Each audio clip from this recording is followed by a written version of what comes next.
제가 매일 아침 사무실에 출근을 하면 듣게 되어지는 특별한 인사가 있습니다. 안녕하세요 라는 인사입니다. 뭐가 그렇게 특별한가? 저에게는 특별합니다. 왜냐하면 그 인사를 하는 사람이 저희 미국 교회 비서이기 때문에 그래요. 이분이 미국 사람인데 한국말 단어 몇 개를 배워가지고 이야기하는데 제법 발음이 정확합니다. 그래서 아침에 만나면 안녕하세요 이렇게 인사를 하고, 자기가 먼저 퇴근을 할 때면 안녕히 계세요 이렇게 하고, 이 미국 사람들한테 안녕히 계세요, 안녕히 가세요 이거 굉장히 혼돈스럽거든요. 구분을 잘 해가지고 인사를 합니다. 미국 분에게 안녕하세요라는 말을 듣다 보니까, 인사를 듣다 보니까 사실 이 인사가 퍽 새롭게 들립니다. 매일매일 그 인사를 들을 때마다 한 번 더 생각하게 되는 거예요. 내가 정말로 안녕한가? 내가 정말로 평안한가? 라고 하는 생각을 하게 됩니다. 그래서 여러분에게도 제가 묻고 싶습니다. 여러분 정말 안녕하셨습니까? 지난 한 주 동안 여러분의 마음이 정말로 평안하셨습니까? 오늘 우리가 함께 읽은 본문이 크게 두 단락으로 나눠져요. 자연스럽게 4절부터 7절까지와 8절부터 9절까지 단락이 나눠지죠. 사실 일견 보면 전혀 다른 내용을 다루고 있는 것처럼 보이지만 사실 이 두 단락은 서로 긴밀한 주제로 연결이 되어져 있습니다. 그 주제가 뭐냐면 평강이라고 하는 주제입니다. 평안이라고 하는 주제예요. 그래서 7절 말씀에 하나님의 평강이라고 하는 표현, 그리고 9절 말씀에 평강의 하나님이라고 하는 표현을 보시면 이 두 단락이 아주 밀접하게 관계가 있다는 것을 보게 되실 것입니다. 사실 이제 우리가 빌립보서라고 하는 사도 바울이 빌립보 교회에 보낸 편지를 계속 묵상하고 있는데 그 마지막에 다다랐습니다. 이제 마지막 장인 4장에 저희가 이르게 된 거예요. 그런데 이제 이 한 교회에 보내는 편지를 마무리하면서 도대체 왜 사도 바울이 평강이라고 하는 주제에 주목하게 되는 것일까요? 그것은 빌립보 교인들이 살고 있었던 시대가 안녕하지만은 않은 시대였기 때문에 그렇습니다. 그들이 살고 있는 시대가 평안하지만은 않은 시대였다라고 하는 것입니다. 무엇보다도 믿음의 문제 때문에 많은 핍박이 있었습니다. 그러니까 예수를 믿는 한 사람으로 이 땅을 산다는 것 자체가 참 그들에게 힘든 일이었다라고 하는 거예요. 뿐만 아니라 삶의 문제도 있었습니다. 하루하루 입에 풀칠하고 살아가는 것 자체가 고역이고 마치 전쟁과 같은 사람들이 당시에 많이 있었다라고 하는 거예요. 매일 삶 속에 나를 염려하게 만들고 나를 걱정하게 만드는 그런 무수한 요소들 가운데 빌립보 교인들이 살고 있었다라고 하는 것입니다. 그런데 여러분, 우리가 살고 있는 시대도 별로 다르지 않죠. 우리가 살고 있는 시대도 늘 평안할 수만 없고 늘 안녕할 수만 없다라고 하는 것입니다. 지난 한 주간 동안만 해도 우리는 뉴스를 통해서 참 안타까운 소식들을 들었어요. 오레곤주의 한 대학교에서 무차별 총기 난사 사고가 있었습니다. 특별히 이번에 범인이 그리스도인들을 확인하고 그리스도인들을 골라 죽였다라고 하는 그런 뉴스가 뒤따라 나왔어요. 너 예수를 믿냐? 너 하나님을 믿냐? 물어보고 이제 곧 만나게 될 거다 이렇게 하고 총을 쐈다는 거예요. 이런 소식들이 참 흉흉한 소식으로 우리에게 다가옵니다. 그런가 하면 태풍의 소식도 있었죠. 지금은 물론 이제 거의 다 지나간 것 같습니다만 이틀 전만 하더라도요, 어떤 뉴스가 있었냐면 몇 해 전에 이번 이 동부 지역을 강타해가지고 많은 피해를 안겨줬던 그 샌디 있지 않습니까? 샌디만큼이나 큰 폭풍으로 올지도 모르겠다 뭐 이런 소식이 있어가지고 아마 그 일기예보에 주의를 기울이셨던 분들은 마음을 좀 졸이는 그런 일들도 있으셨는지 모르겠습니다. 뭐 그뿐이겠습니까? 여러분 각자가 삶 속에 가지고 있는 문제들도 있으시겠죠. 여러분 가정 안에 부부 간의 문제, 자녀들과의 문제, 부모님과의 문제, 또 우리 사업의 문제, 경제적인 문제, 미래에 대한 문제, 여러 문제들이 사실 우리에게 있다라고 하는 것이죠. 곧 우리 마음속에는 평안을 뺏어가고 우리로 하여금 근심하고 걱정하게 만드는 그런 일들에 우리가 사실 둘러싸여 있다고 하는 것입니다. 그렇기 때문에 오늘 바울을 통해 우리가 듣게 되는 이야기는 단지 2000년 전 한 교회의 한 사도가 주시는 말씀으로만 끝날 수 없는 것이죠. 여전히 이 말씀이 오늘 살아가는 우리들에게도 적실한 말씀이고 우리도 귀를 기울여야 하는 말씀이라고 하는 것입니다. 오늘 말씀 가운데는 평강의 길로 나아가는 비결, 이렇게 얘기할 수 있을 텐데요. 사도 바울이 사실 두 가지를 이야기를 하는 거예요. 전반부에는 하나님을 향한 우리의 태도와 관련해서 그 이야기를 합니다. 그리고 후반부에는 사람들을 향한 우리의 태도와 관련해서 이야기를 해요. 이 두 가지가 사실 굉장히 밀접하게 관계가 되어 있습니다. 따로 떼놓고 생각할 수 없지만 우리는 편의상 두 주에 나눠서 살펴보려고 합니다. 그래서 오늘 우리가 함께 살펴보는 부분은 집중적으로 함께 묵상할 부분은 이제 4절부터 7절까지 전반부에 나오는 이야기를 가지고 하나님을 향한 우리의 태도가 어떻게 우리에게 이 평강이라고 하는 주제와 연관이 될 수 있는가 같이 좀 더 묵상을 해보려고 하는 것입니다. 전반부의 말씀을 요약하고 또 대표해서 평강이라고 하는 주제와 연결될 수 있는 구절이 6절과 7절의 말씀입니다. 사실 우리에게 비교적 친숙한 말씀이에요. 아마 외우시는 성도님들도 많으실 것 같습니다. 개역 개정판으로 좀 바뀌어가지고 사실 몇 개 단어가 바뀌었더라고요. 저도 예전 성경으로만 외워가지고 자 6절 7절을 같이 한번 읽어보도록 하겠습니다. 같이 읽겠습니다. 아무것도 염려하지 말고 다만 모든 일에 기도와 간구로 너희 구할 것을 감사함으로 하나님께 아뢰라. 그리하면 모든 지각에 뛰어난 하나님의 평강이 그리스도 예수 안에서 너희 마음과 생각을 지키시리라. 메시지는 비교적 단순합니다. 그렇죠? 참 평강의 첫 번째 비결이 어디에 있는가? 하나님을 향한 우리 태도와 관계가 있다라고 하는 것인데요. 조금 더 구체적으로 말하면 이것입니다. 염려의 원인을 하나님께 가지고 와서 내려놓음으로 평강을 얻을 수 있다라고 말하는 거예요. 아주 단순합니다. 염려의 원인을 내가 가지고 있지 말고 하나님께 가지고 나와서 내려놓음으로 우리에게 하나님이 주시는 참 평강이 임할 수 있다라고 말하는 거예요. 1988년도에 미국 팝 시장에 혜성과 같이 나타났던 노래가 있어요. 이 노래가 나오자마자 2주 연속으로 빌보드 차트 1위를 차지했습니다.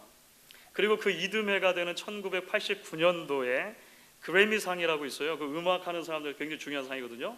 그래미상에서 3관왕을 차지하는 기염을토예요. 1년 만에. 노래로 놓고 보면 올해의 노래상, 올해의 음반상 2개를 받았고요. 가수도 상을 받습니다. 올해의 남자 가수상 이렇게 받았습니다. 아마 짐작하시는 분들이 계실지 모르겠어요. 그 바비 맥프렌이라고 하는 사람이 부른 Don't Worry Be Happy라고 하는 노래입니다. Don't Worry Be Happy. 벌써 한 28년 정도 됐는데 아마 한 번쯤은 들어보셨는지 모르겠습니다. 네. 안 들어보셨으면 나중에 저하고 둘이 있을 때 제 전화기로 전화를 해보세요. 제 전화기의 링톤이 이 Don't Worry Be Happy로 돼 있어요. 제가 좋아하는 노래입니다. 가사를 대강 요약하면 그래요. 이렇게 되어 있습니다. 내가 여러분들을 위해 작은 노래 하나를 만들었습니다. 걱정하지 말고 즐겁게 사세요. Don't worry, be happy. 인생에 어려움이 닥치기 마련이죠. 그럴 때 걱정한다면 문제는 2배가 될 거예요. 걱정하지 말고 즐겁게 사세요. 근심이 있으면 얼굴을 찌푸리게 되죠. 얼굴을 찌푸리면 주위 사람도 다 기분이 나빠질 거예요. 걱정하지 말고 즐거워하세요. 어려움이 닥치더라도 그냥 웃어 넘기세요. 그러면 곧 지나갈 거예요. Don't worry, be happy. 혹시 여기 아멘 하고 싶은 분 있으세요? 사실은 구구절절이 동의가 되는 부분들이 많이 있습니다. 그렇죠? 또 노래가 재미있고 흥겨워요. 휘파람도 나오고 그래요. 그래서 이 노래를 듣다 보면 그렇지, 걱정하면 안 되겠다, 행복하게 살아야겠다, 이렇게 생각이 들 때도 있습니다. 그런데 여러분들께 묻고 싶습니다. 정말 그렇습니까? 정말 그러냐고 하는 거예요. 이 노래에서 말한 것처럼 나 이제 염려하지 말아야지, 라고 생각하면 염려가 없어집니까? 나는 지금부터 해피한다. 나는 해피하다. 나는 해피하다. 이렇게 계속 내 마음속에 말한다고 해서 정말로 내 마음에 참된 기쁨이 찾아드느냐라고 하는 것입니다. 그렇지 않은 것 같아요. 어떻게 할 수 있습니까? 이 노래가 나온 지 28년이 지났어요. 28년 동안 전 세계 사람들이 이 노래를 시시때때로 들었습니다. 그런데 아직도 여전히 이 시대 가운데 염려거리, 걱정거리들이 넘쳐납니다. 지금도 어떤 식당에 가면 혹시 이 노래가 나올지 모르겠어요. 노래가 나오면요, 즐거워요. 흥겹습니다. 어깨춤이 좀 나기도 해요. 그런데 내가 주문했던 음식이 조금이라도 늦게 나오면 해피는 다 어디 갔습니까? 그야말로 unhappy한 것이죠. 그렇죠? 이것이 바로 우리가 보통 살아가는 세상의 모습이라고 하는 것입니다. 여러분, 바울이 우리에게 아무것도 염려하지 마십시오라고 말하는 것, 그러니까 stop worrying, 염려를 멈추십시오라고 말하는 것은 단순하게 나는 괜찮다, 나는 괜찮다, 나는 좋아질 거다라고 자기 암시를 하라는 것 아닙니다. 그렇죠? 계속해서 자기 암시를 함으로 우리의 문제가 마치 있음에도 불구하고 없어지는 것처럼 보일 것이다. 그렇게 성경은 말하지 않아요. 없는 척 하면 시간이 흘러가고 시간이 흘러가면 다 사라져볼 것이다. 성경은 그렇게 얘기하지 않습니다. 성경이 말하는 것은 굉장히 명확한 거예요. 여러분, 문제가 있다면 먼저 그 문제를 보십시오. 그 문제가 얼마나 심각한 것인지, 얼마나 큰 것인지 한번 보십시오. 그리고 나서 그 문제를 여러분이 지고 가려고 하지 마시고 하나님께 가지고 와서 내려놓으십시오. 이렇게 말하는 거예요. 여기에 근본적인 차이가 있는 것입니다. 엄청난 차이가 있다라고 하는 거예요. 그래서 성경의 다른 곳에서 사도 베드로는 이 말씀을 이렇게 풀어서 이야기합니다. 베드로전서 5장 7절이죠. 너희 염려를 다 주께 맡기라. 이는 그가 너희를 돌보심이라. 맡기라는 말은요, 사실 던져버리라는 말이에요. Cast your burdens unto Jesus. 여러분의 짐이 있다면 그 짐을 예수님께 던져버리세요. 왜냐하면 그분이 우리를 돌보시는 하나님이시기 때문에 그렇습니다 라고 이야기한 것입니다. 구약성경의 출애굽기를 보시면 출애굽기 첫 이야기에 한 부부가 등장합니다. 둘 다 레위 사람들이었는데요. 아이가 태어났어요. 아이가 너무 예뻤습니다. 그런데 아이가 너무 예뻤음에도 불구하고 이 두 부부는 마냥 즐거워할 수만은 없었습니다. 왜냐하면 당시에 이 민족, 그러니까 히브리 사람들이 애굽이라고 하는 당대 거대한 나라의 노예로 살고 있었어요. 그러니까 히브리인들은 다 노예였습니다. 시간이 흐르면서 이 노예 계급이었던 히브리 사람들이 숫자가 굉장히 늘어났어요. 그래서 당시에 애굽 땅을 다스리던 파라오죠, 바로인 사람이, 왕이 이제 이 히브리 사람들을 향해서 특별히 사나 억제 정책을 발표하게 되는 것입니다. 그게 뭐냐면 우리가 잘 아는 것처럼 히브리 사람들에게는 아기가 태어나면 아들이면 죽이라는 것입니다. 이것을 모든 산파들에게 다 알렸어요. 아들인 것을 보면 죽이라는 거예요. 그러니까 이 부부에게 너무너무 예쁘고 너무너무 잘생긴 아들이 태어났음에도 불구하고 아들이 태어나는 순간 사실은 문제덩어리가 됐던 것입니다. 그렇죠? 3개월 동안 숨겼습니다. 3개월 동안 어떻게 숨겼는데 더 이상 한계에 다다르게 되었던 것이죠. 자칫 잘못하면 아이의 목숨뿐만 아니라 부모들의 목숨까지도 잃어버릴 수밖에 없는 그런 상황이 되었습니다. 그런데 여러분, 그때 이 부부가 이 문제 앞에서 어떤 결단을 취했는지 아십니까? 성경을 보시면 놀랍게도 그 아이를 갈대 상자에 넣어가지고요, 바다에 나일강에 띄워 보내는 것입니다. 띄워 보내는 거예요. 그리고 나서 하나님의 처분을 기다리는 것입니다. 사실 세상적인 관점으로는 말도 안 되죠. 너무너무 무책임하죠. 어떻게 이렇게 수동적인 삶의 자세가 있을 수 있습니까? 어떻게 아이를 바구니에 넣고 그냥 물에 띄워보내요. 그리고 나서 어떻게 되는가 그냥 지켜보고만 있어요. 말도 안 되지 않습니까? 그런데 여러분 아십니까? 이 두 사람에게 있어서 이 행위는요 가장 적극적인 믿음의 표현이었다라고 하는 거예요. 아무것도 할 수 없는 절박한 상황 가운데서 강물 위에 문제를 띄워놓고 하나님의 일하심을 기다리는 것이 가장 능동적인 신앙의 행위였다라고 하는 것입니다. 하나님께서 놀라운 방법으로 일하시죠. 그 갈대 상자를 누가 거둡니까? 그 바로의 딸, 그러니까 애굽의 공주가 거두게 되는 거예요. 우리가 아는 것처럼 물에서 건졌으니까 모세라고 이름을 짓자 하고 그 모세가 애굽의 궁정에서 왕자로 자라게 되는 것입니다. 앞으로 하나님의 백성들을 구원하는 구원자로 준비되는데 아주 중요한 일들이 거기에서 있게 되는 것이죠. 사랑하는 여러분, 기도라고 하는 것이 도대체 무엇입니까? 우리가 원하는 모든 것을 하나님께 때를 써서 받아내고야만 하는 죽음 같은 것입니까? 그렇지 않죠. 기도의 본질은 무엇이냐면 우리가 가진 문제를 강물 위에 띄어보내는 것 같은 거예요.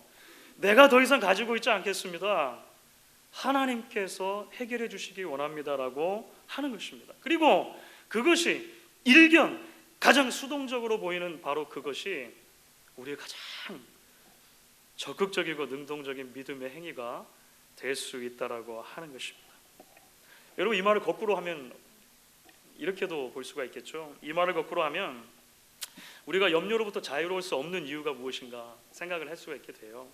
우리 마음속에 매일매일의 삶 가운데 왜 참 평강을 누리지 못하고 사는가, 그 이유를 발견하게 되는 것입니다. 그것은 바로 우리 안에 하나님께 내려놓지 못하는 불신앙의 문제라고 하는 것입니다. 그렇죠. 결국 모든 문제를 내가 스스로 지고 내가 해결하고야 말겠다라고 하는 그 아집이 문제라고 하는 것입니다. 주께 고함 없는 거로 복을 받지 못하네. 우리가 늘 찬송하는 것이지 않습니까? 뒷마당에서 한 아이가 무거운 탁자를 자기가 옮기려고 하고 있어요. 왜 그런 생각이 들었는지 모르겠지만 탁자를 옮겨야겠다는 생각이 든 것입니다. 아빠가 창문으로 빤히 지켜보니까 낑낑거리면서 그 탁자를 옮기려고 하는데 아이가 나이가 너무 어리니까 옮겨지지가 않아요. 아빠가 내려가서 물어봅니다. 웬일이니? 탁자를 옮기고 싶어요. 그런데 옮겨지지가 않아요. 그렇구나. 열심히 해봐라. 열심히 해도 되지 않는 것입니다. 그리고 나서 아들이 갑자기 왕 하고 울음을 터뜨리죠. 아빠에게 말하는 것입니다. 아빠, 저는 정말로 최선을 다했거든요. 저는 정말로 내가 가지고 있는 힘을 다해서 탁자를 끌었거든요. 그런데 탁자를 움직일 수가 없어요. 그때 아빠가 그 아들을 보고 말하는 것이죠. 아들아, 너 정말 최선을 다했니? 아빠가 생각할 땐 최선을 다한 것 같지 않아. 왜냐하면 너는 아빠에게 도움을 구하지 않았잖아. 그렇죠? 자기가 할 수 없는 것, 아빠에게 가져가 도움을 구하는 것 자체가 그 아이의 최선일 수 있다라고 하는 것을 기억해야 한다는 것입니다. 그렇습니다, 여러분. 성경은 우리가 왜 염려할 수밖에 없는가, 막 거기에 대해서 심리적으로, 사회학적으로, 경제학적으로 쫙 분석을 하고, 그러면 어떻게 거기로부터 해방될 수 있는가, 1, 2, 3, 4, 5, 6, 7 그렇게 분석적으로 이야기하지 않아요. 아주 단순합니다. 너희 염려를 다 주께 맡겨 버리라. 이는 그가 너희를 권고하심이라 말합니다. 아무것도 염려하지 말고 오직 모든 일에 기도와 간구로 감사함으로 너희 구할 것을 하나님께 아뢰라. 그리하면 모든 지각에 뛰어난 하나님의 평강이 그리스도 예수 안에서 너희 마음과 생각을 지키시리라 말하는 거예요. 너무나 명확하지 않습니까? 너무나 단순하지 않습니까? 여러분, 여기서 모든 지각에 뛰어나다라고 하는 말은요, 이렇게 지표면에서 뛰어나다, 이 땅의 것이 아니다, 이런 의미가 아니고요, 모든 이해를 뛰어넘는다는 말입니다. 우리의 모든 생각을 뛰어넘는다는 거예요. 그래서 NIV라고 하는 영어 성경을 보시면 The peace of God which transcends all understanding 이렇게 되어 있습니다. 모든 understanding을, 모든 우리의 이해를, 우리의 생각을 초월하는 하나님의 평강, 이렇게 말해요. 지킨다라고 하는 것은요, 군사적인 용어입니다. 군사들이 어떤 한 성을 지킬 때, 수도 방위군들이 한 수도를 겹겹이 둘러싸고 지키는 거 있잖아요. 지키는 거, 가드 한다라고 했을 때 사용되는 것이죠. 우리의 염려와 근심, 걱정과 두려움을 하나님 앞에 내려놓을 때 논리로 설명되지 않는 하나님의 평강을 주신다는 거예요. 세상이 이해할 수 없는 하나님의 평강이 마치 군사가 성을 단단하게 지켜주는 것처럼 여러분의 마음과 생각을 지켜주신다는 것입니다. 그렇기 때문에 이 평강을 우리가 받아 누리는 데 있어서 굉장히 중요한 요소가 이제 떠오르게 되는 것입니다. 그것이 바로 믿음입니다. 믿음. 그렇죠. 이 약속의 말씀을 믿느냐 안 믿느냐의 문제로 이제 모든 것이 귀결이 되는 것을 우리가 보게 되는 거예요. 그리고 이렇게 믿음이라고 하는 주제를 생각을 하다 보니까 결국 우리가 올 한 해 2015년 한 해를 시작하면서 마음에 품었던 2015년도의 표 말씀으로 우리를 데려가는 것을 보게 돼요. 말씀 묵상하다가 연결이 되어졌습니다. 올 한 해 표가 어떻게 되죠? 저희 교회 주제 9개월밖에 안 지났는데 아련한 추억으로 남아 계시면 곤란한데요. 하나님의 일을 하는 교회죠. 하나님의 일을 하는 교회. 요한복음 6장 28절 29절 말씀에서 가져왔습니다. 제자들이 예수님께 물었다는 거예요. 우리가 어떻게 해야 하나님의 일을 하리까? 이렇게 물었다는 거죠. 예수님께서 이런 일을 하고 저런 일을 하고 이런 일들을 해야 하나님의 일이다 이렇게 말씀하지 않으시고 예수님께서는 말씀하셨습니다. 하나님께서 보내신 일을 믿는 것이 하나님의 일이다 이렇게 말씀하셨어요. 예수 그리스도를 믿는 것이 하나님의 일이다라고 하는 거예요. 구원자 예수를 믿고 그 구원자를 선물로 주신 하나님 아버지께서 그 구원자 예수 그리스도 안에서 우리에게 필요한 모든 것을 선물로 주실 것이라고 믿으라는 거예요. 믿으라는 것입니다. 그 믿음이 하나님의 일이다 이렇게 말하죠. 여러분 그래서 성경의 다른 곳에서 이 믿음의 중요성에 대해서 강조합니다. 히브리서 11장 6절 우리에게 잘 알려진 구절은요 이렇게 말하죠. 믿음이 없이는 기쁘시게 못하나니 하나님께 나아가는 자는 반드시 그가 계신 것과 그가 자기를 찾는 자들에게 상 주시는 이심을 믿어야 할지니라 이렇게 말합니다. 그렇죠. 하나님이 계시다는 사실을 믿고 그 하나님께 우리의 문제를 가지고 나아갔을 때 하나님 앞에 구했을 때 하나님께서 리워드를 주신다는 것입니다. 갚아주신다고 믿으라고 하는 거예요. 심지어 로마서 14장 23절은 이렇게까지 말합니다. 물론 이제 컨텍스트가 조금 다른 부분이 있습니다만 이렇게까지 말해요. 믿음을 따라 아니하는 것은 다 죄니라 이렇게 말합니다. 우리 개역개정 말고 예전 성경에는 믿음으로 조차 하지 아니하는 모든 것이 죄니라 이렇게 말해요. 이 말씀을 묵상하다가 마음이 참 많이 두렵기도 하고 부담이 되기도 하고 무거워졌습니다. 무거워졌어요.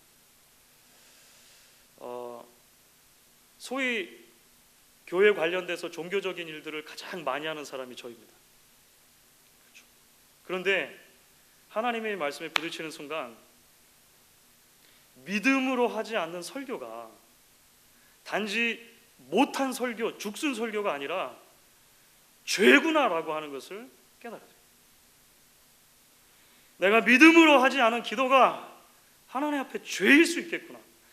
믿음으로 하지 않은 찬송이, 믿음으로 하지 않는 신방이, 믿음으로 하지 않는 섬김이 죄일 수 있겠구나라고 하는 것을 기억하게 됩니다. 여러분들 어떠십니까? 믿음으로 드리지 않는 예배, 믿음으로 드리지 않는 헌금, 믿음으로 드리지 않는 봉사, 믿음으로 드리지 않는 헌신, 이 모든 것이 좀 부족한 것이 아니라 죄라고 여러분 생각해 보셨습니까? 좀 무겁죠, 말씀이.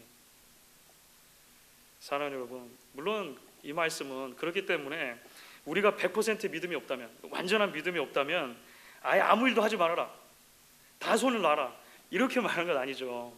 그렇죠? 사실 성경적인 의미에서 보면 누구도 100% 완전한 믿음을 가질 수 없는 것입니다. 그렇지 않습니까? 그래서 우리는 날마다 우리의 믿음이 자라가기를 힘쓰고 기대해야 하는 것이에요. 그리고 그렇게 자라가는 동안 우리의 믿음의 현재 자리가 어디든지 간에 그 자리에서 그 믿음의 분량만큼 섬기고 봉사하고 헌신할 수 있는 거예요. 그렇지 않습니까? 그럼에도 불구하고 이런 말씀들이 우리에게 주는 도전은 무엇입니까? 우리의 섬김의 동기를 끊임없이 돌아보라는 것이죠.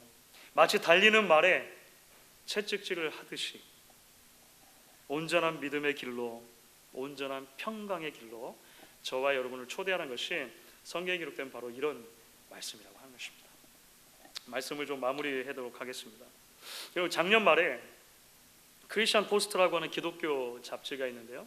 이 크리스천 포스트라고 하는 기독교 잡지에서 온라인 서점인 그 아마존에 제공한 자료를 인용해 가지고요, 재미있는 보도를 하나를 해요. 2014년 통계입니다. 미국 사람들 가운데 가장 좋아하는 성경 구절이 뭘까? 이렇게 뽑은 것입니다. 미국 사람들이 가장 좋아하는 성경 구절. 2014년도에 미국 사람들이 가장 좋아하는 성경 구절이 뭐였을까요? 빌립보서 4장 6절 7절입니다. 아무것도 염려하지 말고 오직 모든 일에 것입니다. 미국 사람이 가장 좋아하는 성경 구절, 이게 사실 해마다 좀 바뀌어요. 해마다 좀 바뀌는데 몇 해 전까지만 하더라도 거의 독보적으로 2위를 차지했던 것이 요한복음 3장 16절입니다. 하나님의 세상을 이처럼 사랑하사, 우리가 잘 알고 있는 말씀이죠. 그런데 2014년도에 드디어 빌립보서 4장 6절 7절 말씀, 염려와 관련된 말씀이 당당히 요한복음 3장 16절을 제치고 1위 자리에 올라선 것이죠. 물론 그 통계가 그 이유를 설명하지는 않았어요. 그런데 곰곰이 생각해 보니까 그 이유를 짐작할 수 있을 것 같아요. 그만큼 염려할 일이 많아졌다는 거죠. 그렇죠? 그만큼 우리가 살아가기가 팍팍하다는 것입니다. 여러분들 그렇지 않으십니까? 3년 반 전에 처음 부임해서 여러분들을 신방할 때 많은 분들이 말씀하셨습니다. 참 힘듭니다. 비즈니스가 참 힘듭니다. 미국 경기가 왜 이렇게 힘들어지는지 모르겠어요. 지난 3년 반 동안 제게 찾아오셔서 또는 제가 찾아갈 때마다 이제 좀 나아진 것 같아요 라고 말한 분 한 분도 없습니다. 이제 좀 숨통이 트인 것 같아요, 이제 좀 살만한 것 같아요 라고 말한 분요 한 분도 없어요. 한 분도 없습니다. 사랑하는 여러분, 그럼에도 불구하고 오늘 우리가 성경이 가르치는 이 진리의 말씀에 같이 귀 기울일 수 있기를 바라는 것입니다. 성경이 가르치는 것은 단순하게 덮어놓고 미래에 대한 긍정적인 생각을 하라는 것 아니죠.